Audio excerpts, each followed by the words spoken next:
I pass on the word to Julio, who is going to give us an overview of what happened at Devcon and what's going on right now. Julio, please. Hello, everyone. I hope you can hear me well. I'm Julio. I'm CEO of Poetic Technologies, and I'm very happy to give a bit of a fast overview of where we are at, just to give a sense of everyone that was not in all the meetings, like where are we at, what is happening. And the first thing, of course, was to make a little haiku. So I asked an AI to give us a little poem to start us off for today. So silent circuits hum, guarding secrets in their heart, trust in steel and code. Probably silicon would have been better here, but here we go. This is an AI-generated haiku on the need of secure hardware. So just as a bit of a overall summary of where we're at the moment, I want to remind everyone of what our broad goal here is. And I made it very broad here so we can then go a bit deeper into like the specifics of it, but we are here to build the next generation of TEs. No? There are many elements of it. Parts of it are open source. Parts of it we wanted to be in an open process, and there is many questions there that we are slowly going at. So what happened since the last stakeholder call in October, and where we met in Bangkok with some of the people from the TE stakeholder call, we met for beers one of the days. We also had a lot of in-person meetings. There was a TE salon in Bangkok, Google Office organized by Flashbots, Automata, FAL, and many others. And I think very importantly, we had a lot of hands-on discussions and talks about how to merge our efforts to get to our goal, featuring people like Flashbots, Automata, Fala, Fabric, Secret, Poetic. There were people like Vitalik, Audrey Tang from Taiwan, the PBS Foundation, and many more. So very specifically on that point, on those points, I would separate sort of the different emergent fronts that we have into 5. The first one is, of course, technology. And here, the focus is, of course, on hardware, but there's also questions about software and then back to hardware. The first and most important thing that we have been discussing for a while now is the question of creating a physical unclonable function signature oracle. This is something that Simple Crypto has proposed to do in a 3-year project, and we have them today to speak. We have things like some of the things that emerged were also things like imaging techniques proposed by Bunny. Fabric has come out as a champion for the manufacturing and the tape outs, among others. On the side of software, Poetic is building reproducible builds for software, and ad infinitum. Now here, I look at Quintus here for like all of the different fronts of work that need to be done at all the different parts of the spec and the tech. So it's an exhaustive list. We cannot put it all here, but I think the general reflection here is that we are self-organizing a chip, and so there is space for everyone when it comes to like the different parts of the knowledge that we need to organize. There is an element of geopolitics involved, of course, as with anything that has to do with semiconductors, which is, I think it's important to recognize.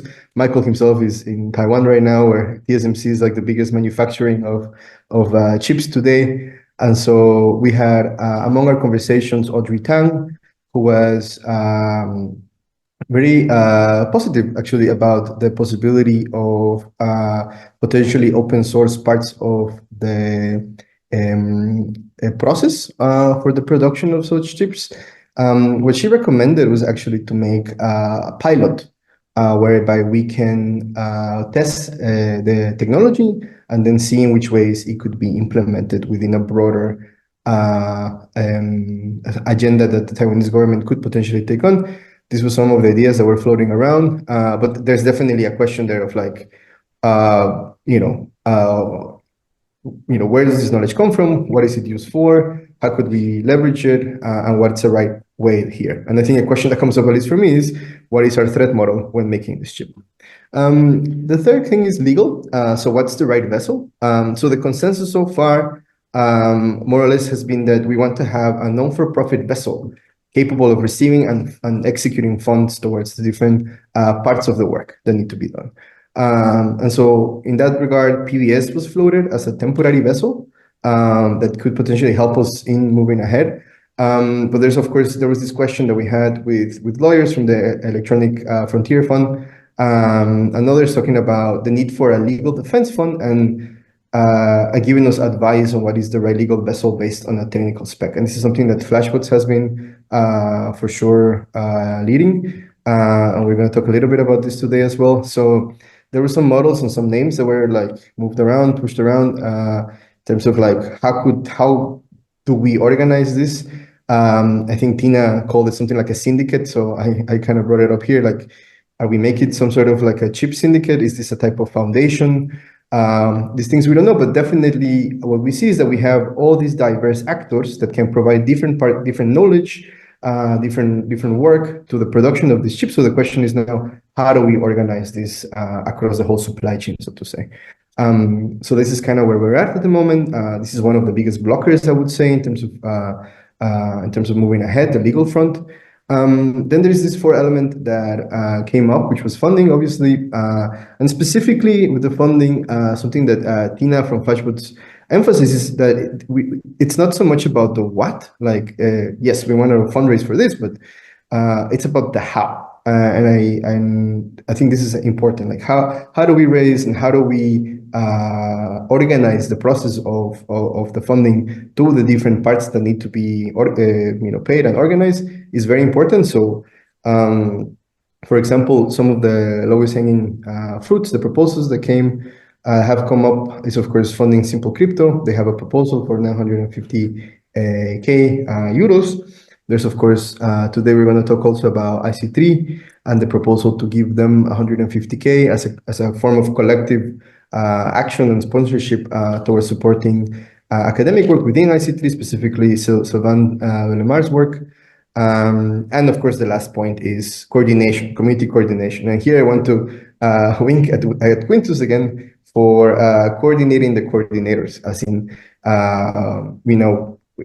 after all these meetings, we have established that there is a need to have both a place where we can talk and make decisions together about moving ahead, where we can organize all the knowledge, where we can have a sync and create consensus about what's going on and what are the next steps ahead. So I would, my wish and our wish from Poetic for these meetings is that moving ahead, we can use them as an anchor to produce decisions or where we need to coordinate and what we need to do moving forward. And the last thing is just a minor point, but an important point about comms and communication channels. We have now established specific Telegram chats to work in this direction, both in the level of coordination and at the level of the topic itself. And there will be some sort of discourse channel that we can all be part of and also administrate together. That is a neutral space where we can add all the streams of the work that we need to do. So with that, I finish and I pass it on to El. Thank you very much.